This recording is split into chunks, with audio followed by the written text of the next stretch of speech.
Hello, Facebookers. Welcome to A New Day with Susan. I am your host, Susan Yockey, and I'm excited because today I am bringing a guest on who is going to be talking about leadership in business. So I'm not sure if you can hear the echo. I'm starting to wonder if I can put up with that. Yeah, I could hear a little Welcome bit to of the the show, echo and the Robert. feedback. Hey, how are you? All How are right, you? here How we are you? How go. are you? There we go. Can you hear me? Uh, Are we good? Yep, there we are. Okay, I can hear you. Awesome. Awesome. Thank you for Well, having me on the welcome. show. I really appreciate being here. Yeah. Well, I don't know um, how much you know about A New Day with Susan. I launched this show back in 2017 as a radio, and then it evolved over time into a podcast. That is so And awesome. yeah, so our listeners outside of Facebook, you can listen to us live on let's see, we have Spotify, iTunes. There's like 9 platforms, but I think it's important to know if you have an iPhone, you can hear us. Nice. Nice. So, well, let me introduce you to Robert here, and it's Robert Heath Senior. Yes. Is there a junior? There is a junior. My son RJ is 8. Awesome. I have a junior in my house too. Nice. Okay. So I'm excited because I noticed in your bio that you grew up or you lived in Illinois. I did. I'm from originally from Chicago, Illinois.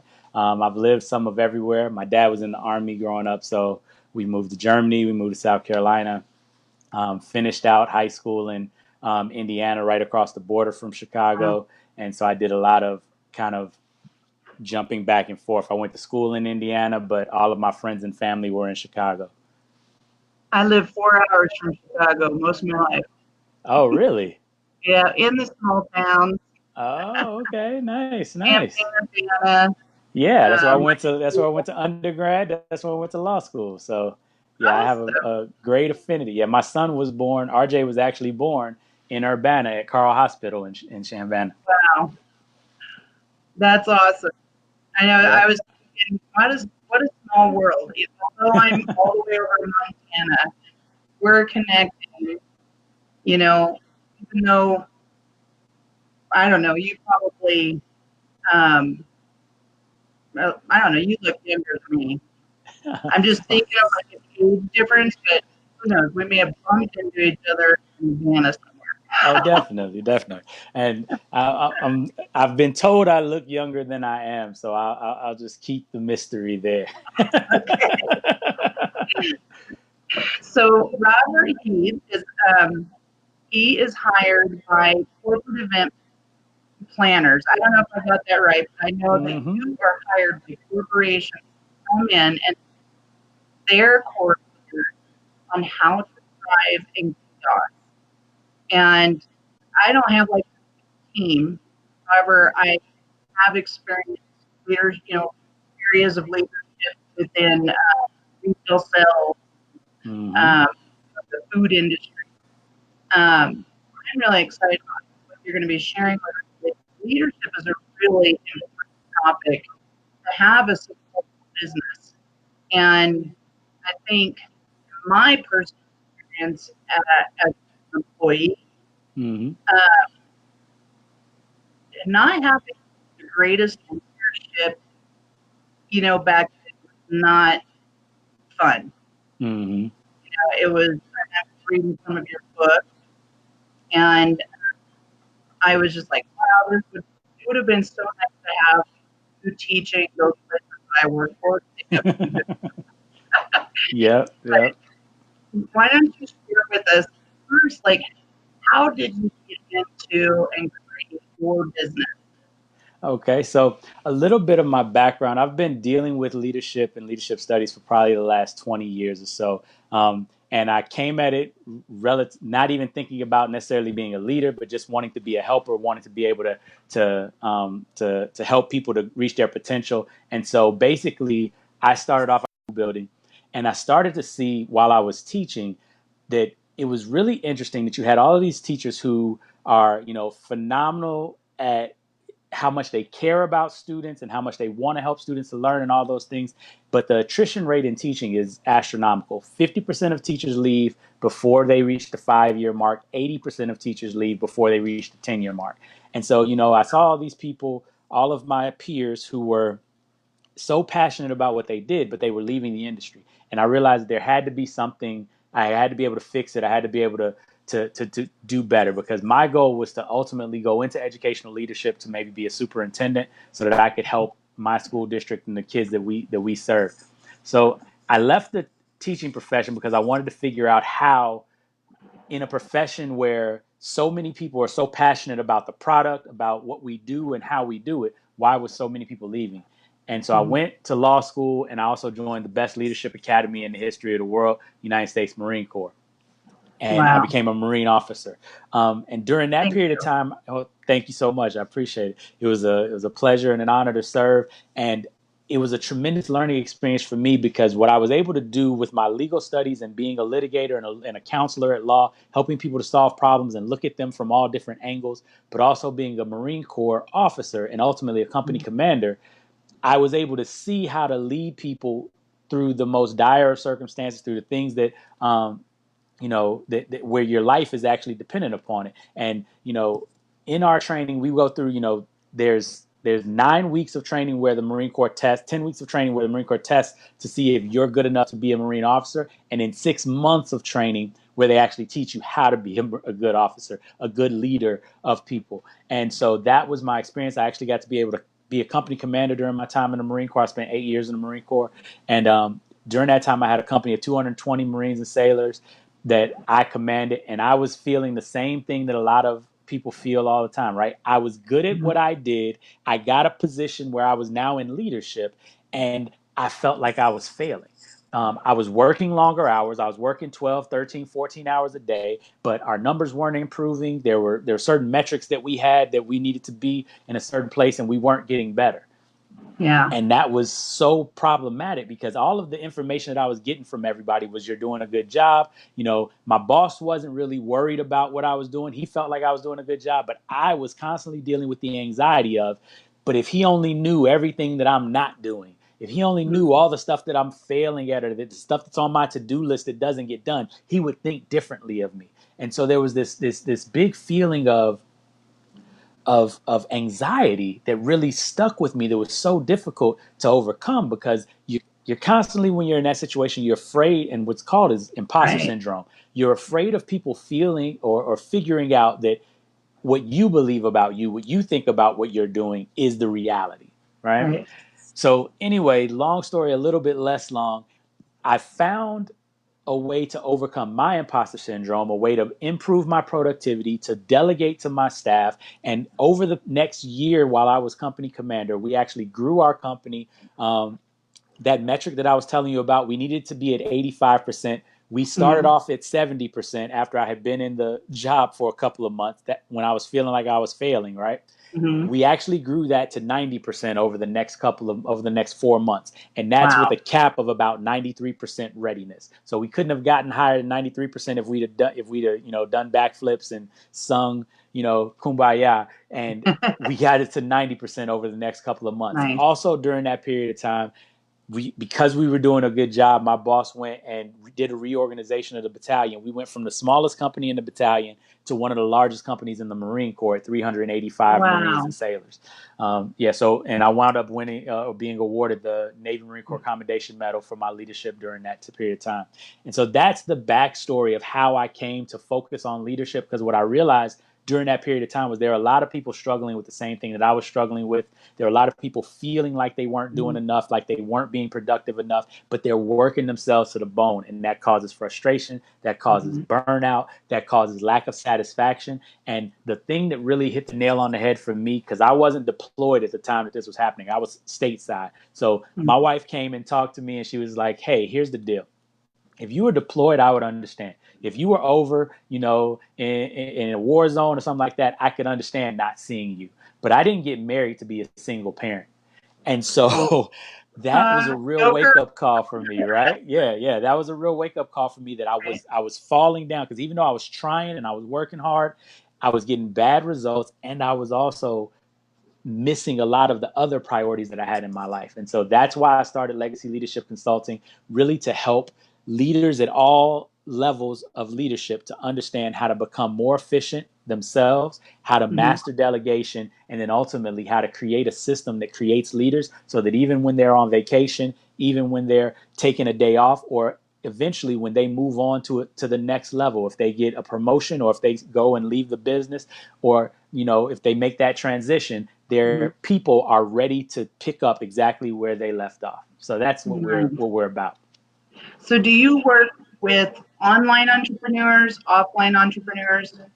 Yes, I work with, and the kind of the entry place to working with me, because I work with people at all different steps Mhm. of the spectrum. I work with individual entrepreneurs all the way to Fortune 500 companies, billion-dollar corporations who have me come in and train their people and talk to their people. But the basic thing that I start everybody with is this: the foundational step to becoming a legacy leader, what I talk about is the type of leader, right, that facilitates the manifestation of greatness in others, the type of leader that when your job is done, when your task is accomplished, as Lao Tzu says in Tao Te Ching, the Mhm. people say we did it ourselves, right? Yeah. The type of leader who's able to make their people better without actually being around. That's Mhm. a legacy leader. So the first step of that is becoming a very effective individual, right? To become the master and the owner of your time and to optimize your productivity. So the Okay. entry level, kind of to your question, for the entrepreneur or the solopreneur, right? The Uh-huh. entry level is a program that I run called Thriving in Chaos. Um, and And that's in basic your book. Yeah, and basically in that program, what I do for people is I help them to understand this really key thing, right? And here's something that's probably going to blow your mind. I don't teach my students anything new. All right. Right. Right. So Okay. everything that I talk to my students about, like my students can come to me and they can generally tell me all the productivity, strategies, tips, tools, tricks. They've read all the books, they've watched all the webinars, they've gone to all the courses. They know what they need to do. That's not what I do for my students. What I do for my students is I help you to understand the how and the why. The why of why you're not doing what you know you should do, right? I walk Okay. in Yeah. and it doesn't matter if I'm in, like I said, billion-dollar corporations or if I'm working with entrepreneurs in a workshop. I can walk in and the first thing that I do is I say, what does a good leader look like? And everybody can rattle off everything, all of the things, right? They're giving good feedback, they communicate, they're clear. Like everybody knows. And then the next thing I say is, so tell me, what does your typical day look like in leadership?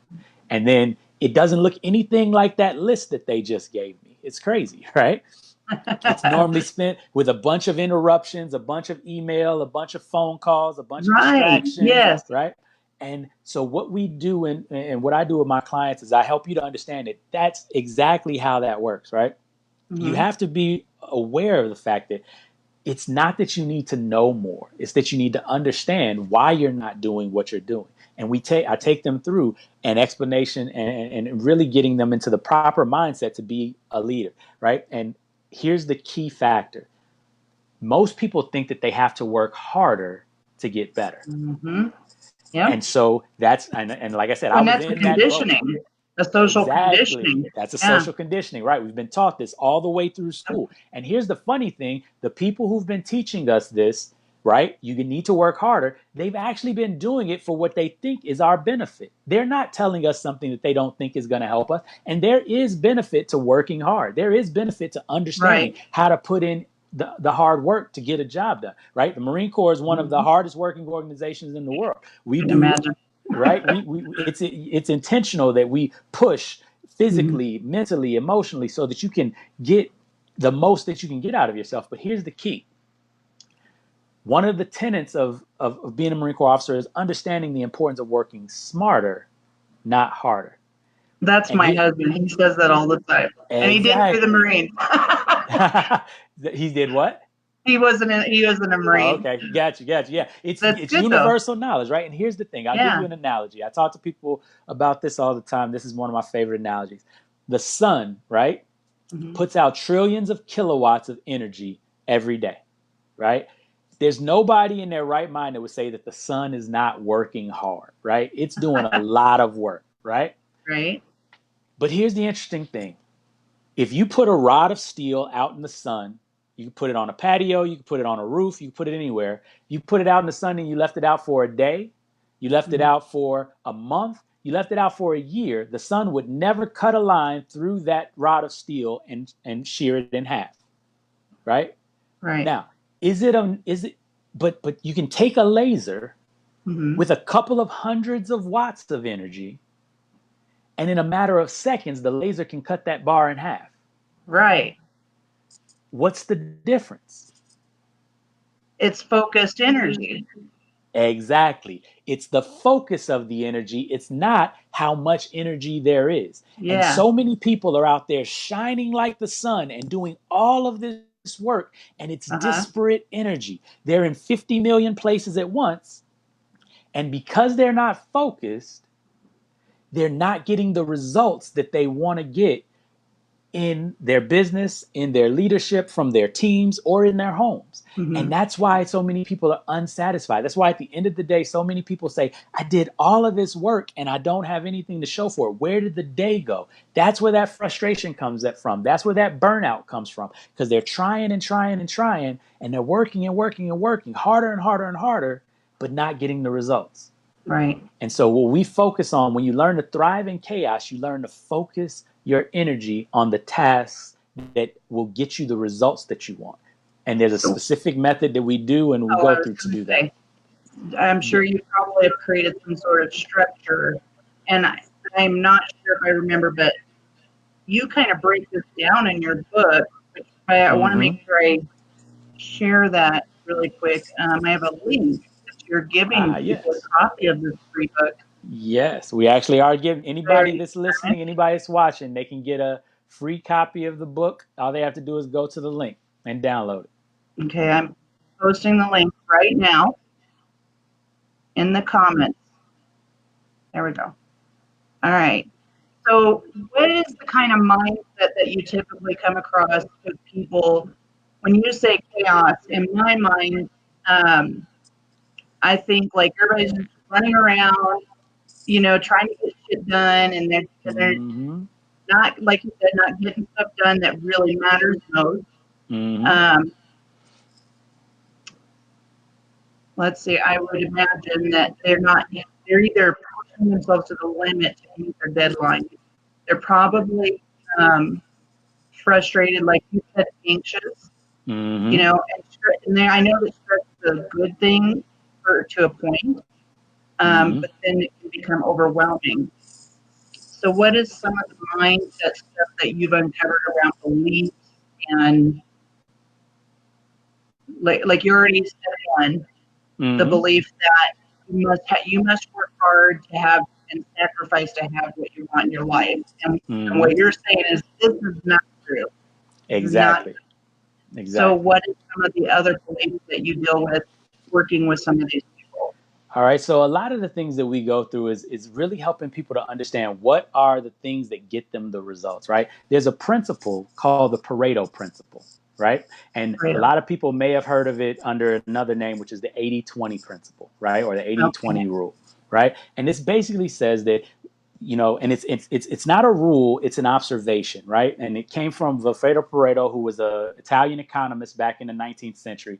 One of the things that he was doing was studies on wealth distribution across. He did Italian society, he did English society, he did European societies in general. And what he noticed and what he saw was that 20% of the 20% of the population of a country was routinely um, was routinely in possession of 80% or more of the wealth of the country. And so that was something that was weird because, maybe you could attribute it to, despotic regimes or something. But when he looked across the spectrum, it was everywhere that he looked. 20% of the wealth, 20% of the country owned 80% of the wealth. And this is a phenomenon that a number of other people have looked at over time. And what we've seen is that this happens in industries and in situations in general. It's a distributive principle, which is 20% of the inputs to any given thing will get you 80% or more of the outputs. Now, Mhm. that's a rough number. It can be as high, hey, little one, it can be as high as, 91% of the inputs getting 99%, right? But it Mhm. generally tracks around that 80-20. And what does that mean for us when Right. we're trying to think about our productivity, right? What Okay. that says is, of the 15 or 20 things that you do in a day, right? Mhm. 4 of them or 5 of them are going to represent the large bulk of how much you move the ball forward for that day. Okay. So a lot of times we feel like if we look busy, then we're actually getting a lot done. But the reality is, Don't tell me that. No. right? But the Right. reality is, if we stay focused on the things that will actually make us money, the things that will actually move the ball forward, then we understand that it doesn't take all of that activity to get those things done. And how does that help, especially the entrepreneur, the solopreneur who's trying to figure out how to make money, how to get their product out, how to do marketing, all the rest of those types of things? Mhm. Here's where it helps. If your goals aren't attached to what you're doing, then you wind up spinning your wheels and getting exhausted. And so Okay. one of the things that we do mindset wise for so many of my clients is I take them through how they can make sure that their goals are attached to their actions, that there's a strategy instead of a bunch of tactics that are random splattered thrown at the wall, right? Okay. And So so we clarity look on at the goals. exactly, clarity of the goal. So we go and we look at what is your overarching goal? What are you trying to do? What we call it, right? And Jim Collins in his book Good to Great calls it a BHAG, a big, hairy, audacious goal, right? What's Uh-huh. the reason that you're doing what you're doing? What does the world look like when you succeed? How are you changing yourself, your family, whatever, right? Most Right. people call this their vision statement, right? And now we walk that back. And so we say, okay, this year, what are you going to be doing? If this year was awesome and you were making a year's worth of growth to that thing, what would Mhm. it look like? That's what we call our wildly impactful goal, right? That's Mhm. a Coveyism, right? A wig, right? And so, because the whole idea, and we break that down quarterly, we break that down monthly, and then we get into weekly and even day by day. What are you doing, and how is all of that connected so that you can see every time you get something done, you're getting the neural feedback, right? The positive reinforcement of I'm stepping closer and closer to getting this done. Because we talk a lot about, the old adage, how do you eat an elephant, right? Yeah. One bite at a One time, bite at a time. right? And so many people see the elephant and it becomes overwhelming and it creates this anxiety in them. And then they go and they do everything but eat a bite of the elephant, I know that experience so well. And it's right? exhausting. Exactly. And when you come back and you've done all this other stuff, the elephant's still standing there like, hey, Yeah. right? And that's what gets so overwhelming. And that's what fills Mhm. people with so much anxiety because you've done all of this work. You've spent all of this energy, right? How many entrepreneurs have sat and done so much emailing and Yep. copywriting and all the rest of this type of stuff, and the copy never makes itself into an email that gets sent out to a client, Yep. right? All of these things that we do so that we can be busy that don't actually move us forward towards our goal. And so Mhm. ultimately, the whole idea is to have a strategy to understand how to take that elephant and break it down into sections. And Yes. that's our right, that's our wigs, right? And then our Okay. wildly impactful goals. And then you break those sections down into chunks. Those are our quarterly goals, right? And then you break those chunks down into pieces. Those are our monthly goals. And then you break those pieces down Mhm. into bites. And that's what we do week to week and day to day. One baby step at a time. Exactly. So And the fact that those things how are does that work in a connected, business though? Like, are I you like saying that that you're question. doing this like with? I'm just trying to picture like a team of people. Mm-hmm. Maybe they just have different aspects of the job. Right? Um, I mean, obviously they'll have a big vision of the company.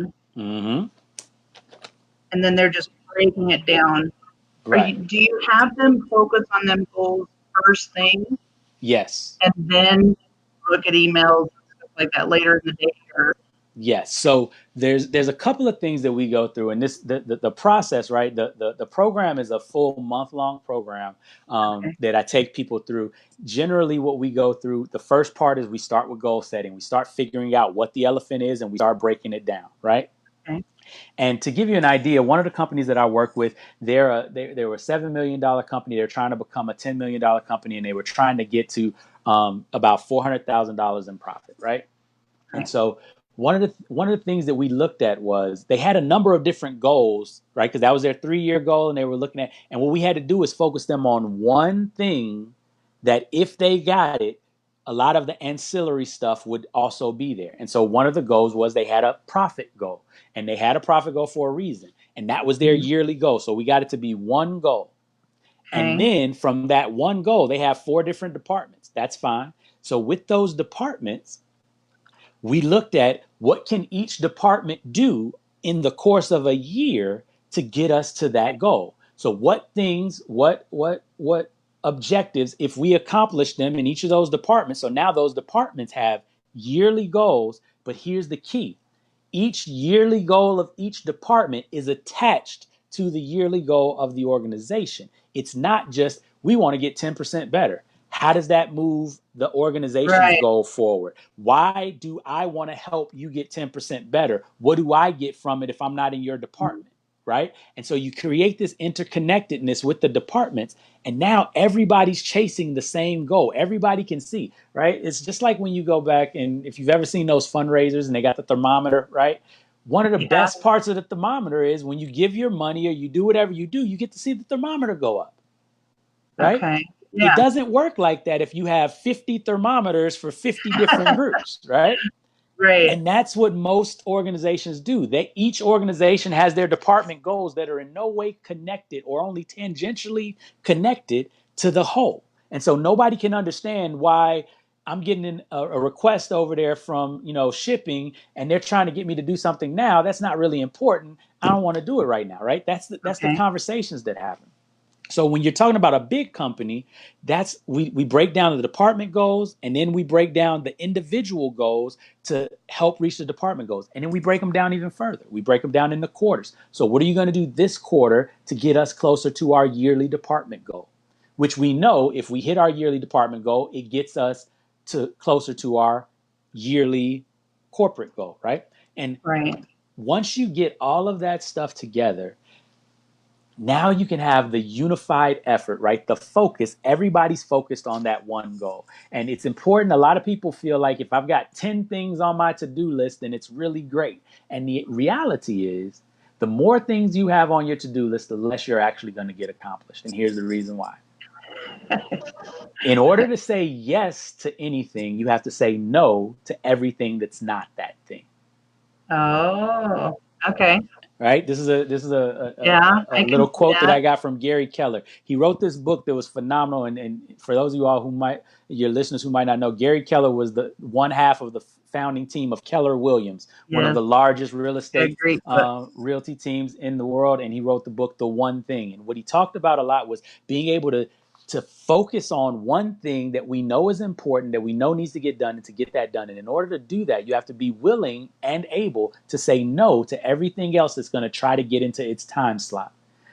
But the thing that allows us to do that, right? And again, this is one of those things, I'm not telling anybody anything they don't already know. We know that we have to focus, we got to eliminate distractions. Here's why we don't eliminate distractions: because we don't feel like the thing that we're focusing on is the most important thing to be focusing on. oh, yeah, that We're makes not sense, convinced, right? right. Oh my gosh, yeah, that totally makes sense. And I just like for me in my own business, I do a lot of procrastinating Mm-hmm. and a lot of dealing with the mindset of the different variety of careers and oh my gosh. But that's really good because I'll create my intentions for the day Mm-hmm. and I'll get started and I start off really good and then I'll get sidetracked. It just takes Mm-hmm. one tiny little thing. Mm-hmm. So I could actually take what you just said, that one thing that I would get distracted, set that aside and take that next objective. And why would that be important? Remind myself that it does fit inside that bigger picture. Is that kind of Exactly. what you're saying? That's exactly what I'm saying. And one of the things Okay. that we do in the program, right? Because I take everybody through, it's a simple tool, like I said, everybody's used it. It's called a to do list. There's a couple of tweaks that I've made to the to do list that help Okay. you to overcome the obstacles of getting distracted and getting away from the to do list. Now, to give you a little bit of the idea, in the to do list, we have a couple of things that are always ever ready. Number one, your quarterly goal is always on your to do list. Your monthly goal is always on your to do list. And then your weekly kind of 80-20 goals, the ones that are necessary. If you get these done, it moves you a huge chunk. That's also on your to do list every day. Why is that there? To remind you why you put the stuff that's on your to do list there. It's so important that you're able to redirect back to what's important. And Okay. most people think that they'll be able to do that Hmm. throughout the day. But here's what happens, you get what's called decision fatigue, right? Oh, that's a new one. Right. And so, as the day progresses, your ability to make decisions and to use your will to do what you are supposed to do, what you know is in your best interest, it Right. decreases over time. And so you avoid conflict and you avoid hard decisions more and more as the day gets later. Here's the deal.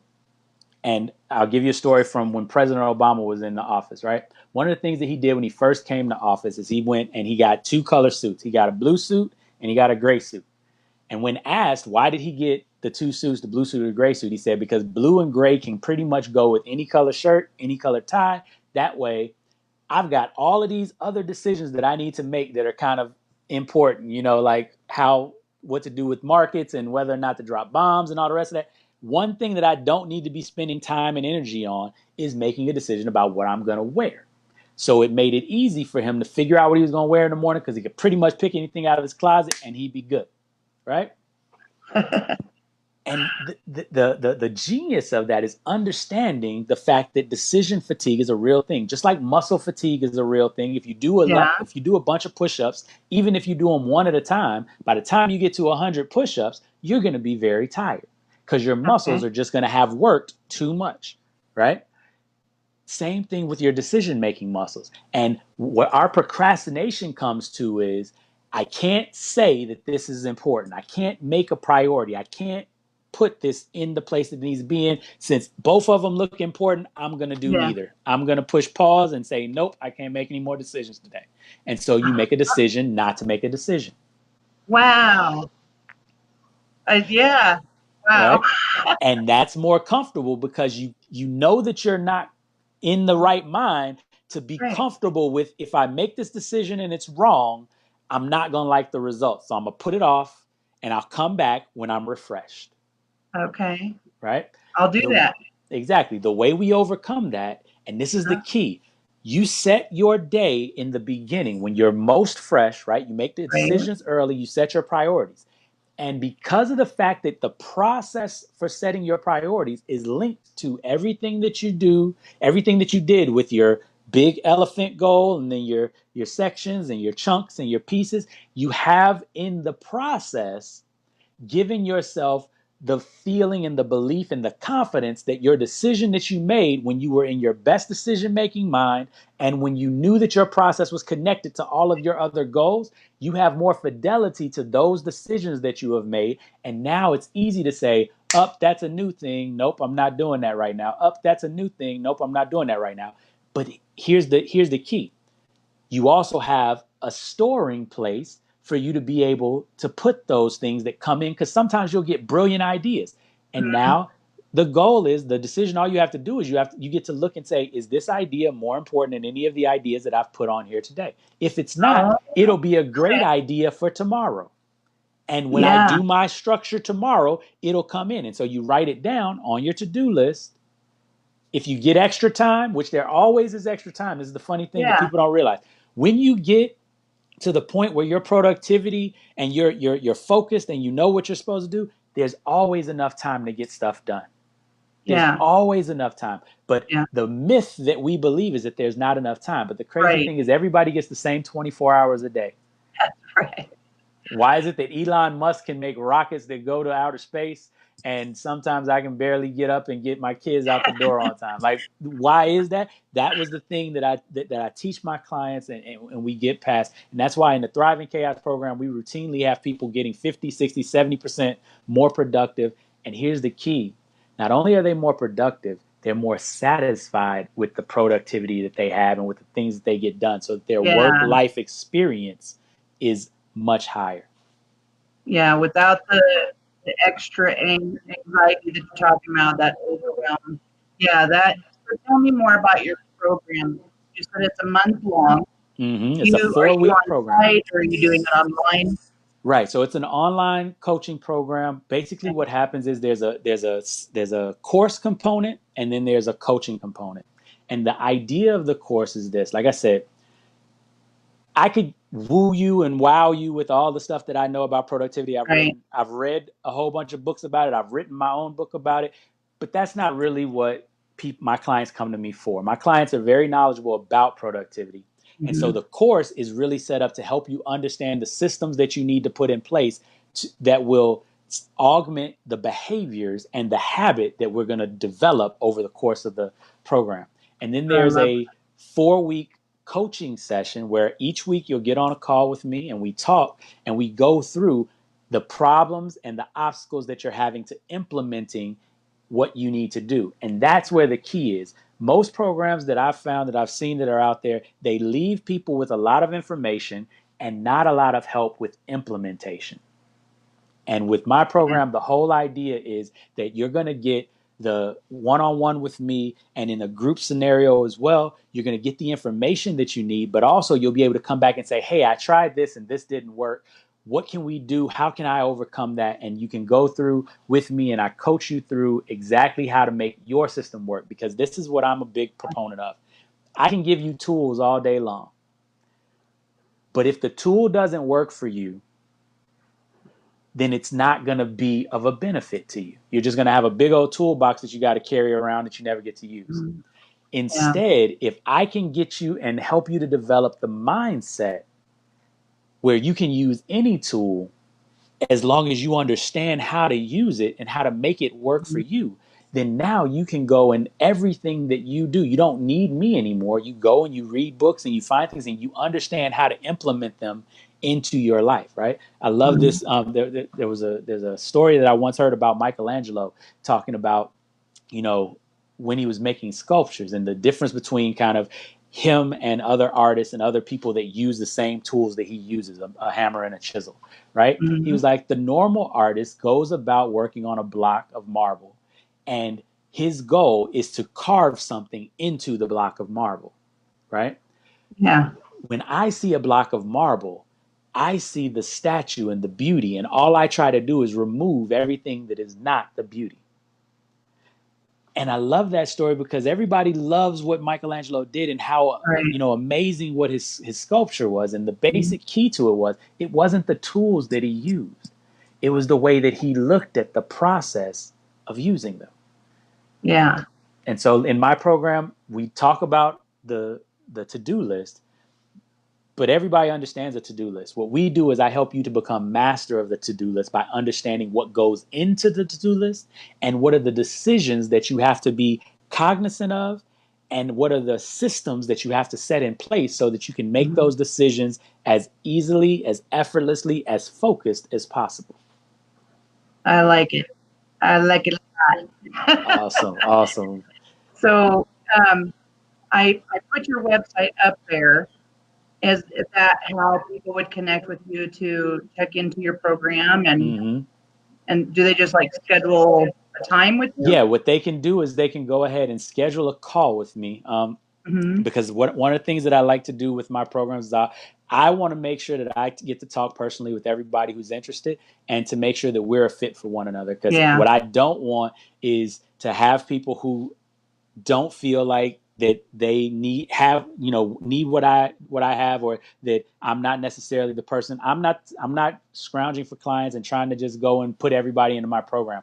What I want to be able to do is that everybody who deals with me can get a free strategy session. It's a short call that we do that will help you to understand exactly what your issue is and whether or not I'm the person to help you solve it. If I'm not, I have a number of people that I can refer you to who are just as talented as I in the particular area that you might need. But basically, I want to spend time on a strategy call helping you to narrow down your focus, understand what your specific issue, your specific problem is. And if there's something I can do to help you with that, then I am more than happy to do that, because this is what I love. I love Yeah, the I sense can of tell. confidence and the sense of renewed purpose that my clients have when they finish the program. When, some of my clients, I remember I did a VIP day here recently, and one of my clients, she came back, I saw her, and she said, I used what you taught us the next week, and oh my God, it felt so much better at work.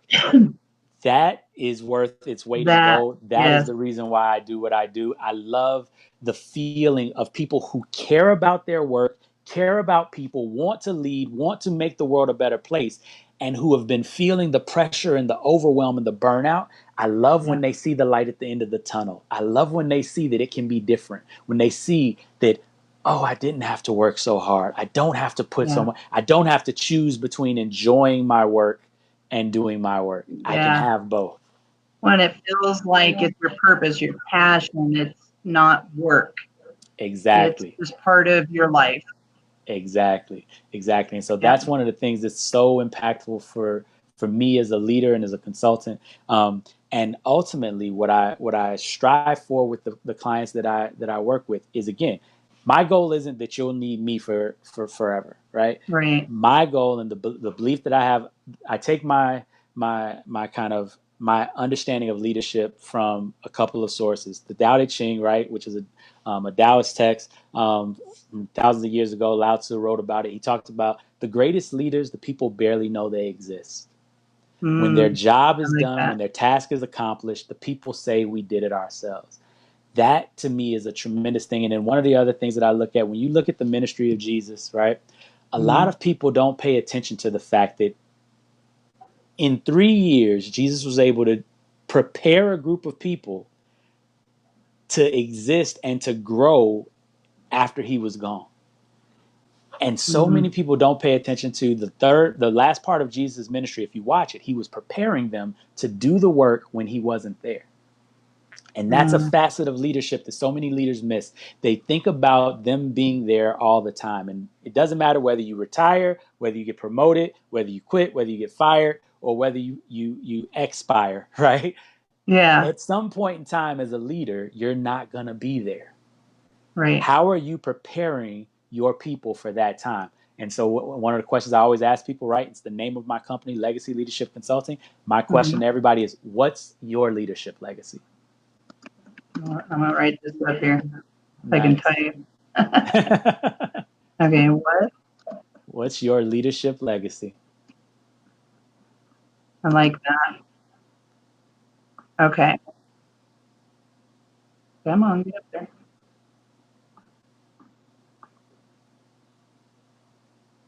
What is some of the inspiring things that you've heard and Oh, maybe even witnessed mm-hmm. with your clients? You've Yeah. So, actually lived to that. so one of the things that has been so amazing, like one of our large clients, I worked in a number of their different plants, right? And one of the Mm-hmm. plants that I worked in was their distribution center. And distribution is always kind of, everybody needs it and wants it when it's there, but when it's not, nobody remembers that it exists, right? And she Right. had been working here. She'd been working at the plant for 34 years, and she had been made a manager. And one of the things that she kept talking to me about was, but nobody wants to do their jobs. That's why I wrote my book, Why Can't People Just Do Their Jobs? I've heard this Yeah. over and over and over again, right? And at the end of working together, at the end of the program, working with them, and I worked with them for about 11 weeks in her plant, one of the things she said is, I actually like my job again. I like coming to work. Like, I Right. had been counting the days till retirement, before we started this program. And I'm so happy now because I actually can engage my employees. I can talk to my team. I can get them to work, and I can get them to understand what I need them to do. And it feels so much better because I used to dread coming to work. And now I love going to work again. And so she was saying, Nice. thank you so much for teaching me this and showing me this, and forcing and kind of working through, because there's a lot of people, okay, this flavor of the month, I've heard this before, I know what you're talking about. Yeah. And I get it. I've been there. I was in a lot of those courses. I've been to a lot of leadership training classes, but the smile on her face and the joy that she was expressing was so powerful for me. I mean, it still gives me goosebumps now just talking about it, Mhm. because I love to see that, because Yeah. leadership to me is so important, right? And I Right. always talk about, there's that old adage: if you give a person a fish, you feed them for a day. If you Mhm. teach a person to fish, you feed them for a lifetime, right? And I Yeah. love that, but that's still linear, one-to-one changing of the world, right? And Right. so what we did at Legacy is we take it a step further, and we say, if you teach a person to fish, you can feed the whole world. And Mm. that's what we do when we help to create better leaders, because leaders impact not only their lives, they impact Yeah. everybody that they lead. Mhm. They impact people in their families. They impact people in their communities. They impact people on their teams. Everywhere they go, they're a demonstration of what good leadership looks like. And Mhm. at the heart, what a leader does is they help people to see that they can do better, that they can be better, that they can have better. And Yeah. so every leader facilitates the manifestation of greatness in other people. And so when we can teach people how to be leaders, and even more, when we can teach people how to teach people to be leaders, that to me is the greatest gift and the greatest benefit. It's a blessing to do what I do. It's the juiciest. Yes, yes. Awesome. Was there anything that you'd like to leave the guests with before we end the show? Okay, definitely. Well, one of the things we talked a little bit about how your guests can get into contact with me. Mhm. I want to give this opportunity, especially for your guests who know that they want to get onto a strategy call with me. I'm going to go ahead Mhm. and give my email address. It's Okay. robert@legacyleadershipmastery.com. Go ahead and send me an email, right? And Okay. I'll make sure that we get together and we get on a call. I'll get you on my calendar, and we'll get a call in. Like I said, I try to make them 17 to 20 minutes, because I know that you all are busy and I don't want to take a lot of your time. And so Yeah. we'll get on a quick call, and I'll make sure that we can work through what issues you may have and what you've been doing, and we can see whether or not we're fit to work together. I want to give that to your guests, like I said, as a free strategy call, for anybody that's listening to your show. Okay. Awesome. And I just want to make sure I got that right. I have Robert at legacyleadershipmastery.com. That is it. Robert at Perfect. legacyleadershipmastery.com, and we'll get that all scheduled. And the last thing that I want to tell everybody that's hearing us, right? Mhm. Remember that what you do matters. Remember that there are people. I love Marianne Williamson's quote in A Course on Miracles, when she says, what is our deepest fear? Our fear is not that we are inadequate, but that we are powerful beyond measure. It's not our, a darkness that most frightens us. But we ask ourselves, who am I to be brilliant, talented, gorgeous? And the question that she says there that I love is, who are you not to be? And even Mm. more so, in understanding that you were born to shine, that you have greatness within you that the world needs. When you shine your light, you give people permission to do the same thing, right? Yeah. By overcoming your fears, people are liberated to overcome their fears. You are amazing. And so I want everybody to know to go out and live every day like it was on purpose. That's beautiful. I love that. Who are you not to be? I'm a big journaling fan, so I'm always putting questions out there that kind of get into that deeper level of thinking and just going within. I like Nice, that. nice. I love it. So I love it. I'm excited about sharing again this book because I started reading it myself and I love how you are so deep in your sharing of your story, um, you're really given a picture of like what it looks like in your life, and you just lay it out so nicely. And Thank you. some of the stuff you shared today, and I love Thank you. the book. Okay. I Yeah. want people to just do their job. Yep. Yep. That name came directly from I, clients and directly from those people that I was surveying about what their problem was. yeah, I hear it too. And, I'm not out in that realm anymore, but I heard it a lot. I Hmm. probably even said it myself at times. I Yep. was going to ask you, have you ever heard that book, Three Laws of Performance? Three laws of performance. Hmm? Hmm. So are you It familiar sounds with familiar. Werner Erhard? He's With who? all about Air? leadership and performance. Okay. What's his name again? Werner Erhard. I've heard that name, but I haven't read that book yet. So he didn't write that book.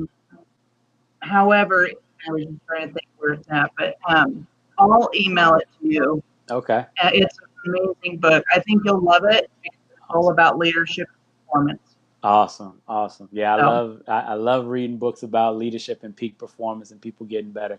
My mission and kind of my gifting, like I said, is to help people understand what's keeping them stuck, what's the obstacles that are in their way to manifesting their greatness, and even more so, how they can become the type of person that helps other people manifest their nice. greatness.